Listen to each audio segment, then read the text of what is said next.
Number 4, look for deviations from this body language baseline and cues of deception or hidden emotions. Now, say that you've seen a cluster of them. We see lip licking. This is high sign of stress. It contributes to a cluster of deception. Then we see hesitation as he's trying to formulate an answer. So anytime you hear, that's the thing, here's the thing. So here's what we think about. It's just someone trying to buy time to come up with an answer. We could see him struggling. As he's saying that, we see an eye flutter. Whenever we do this, remember, it's a hard time processing something. So all that stuff before it leads me to believe that is not exactly very true. These don't have to be backed up by any sort of science. Just make sure it sounds like it could be true and likely follows your audience's preconceptions. Notice the confused expression on her face. Eyebrows close together, squinty eyes, small mouth. We would expect to see the shock, horror, and fear on her face.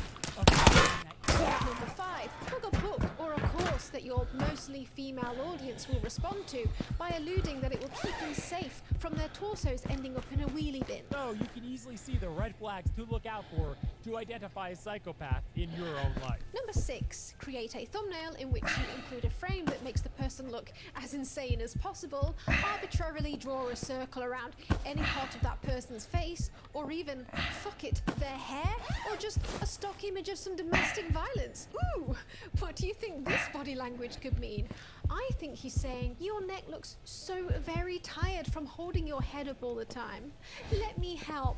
Is that better? 7, repeat. 8, profit. Eventually, many of them simply become glorified gossip channels, jumping on the latest Karen video to give their expert psychoanalysis, standing between the glaringly obvious. Also, clenched fists are a very strong sign of anger. And then wild conjecture, such as going the easy route of blaming everything on bad parenting without an iota of background info on the person. Instead of educating her when she was young that this type of behavior isn't acceptable, her parents simply conceded and gave her what she wanted. Or they'll completely fall down the tabloid content black hole and end up devoting their supposed body language channel to picking apart every move of Meghan Markle, but claiming that this shit is backed up by science, so apparently it's educational and flies right under YouTube's harassment policies, when in reality it's straight up pathetic bullying for profit. This man's channel has strayed so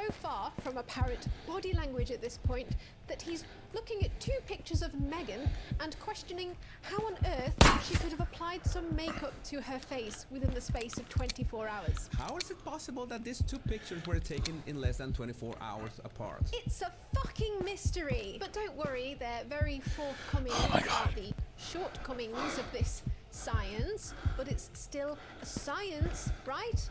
Not a pseudoscience, or it might be a pseudoscience. A bit.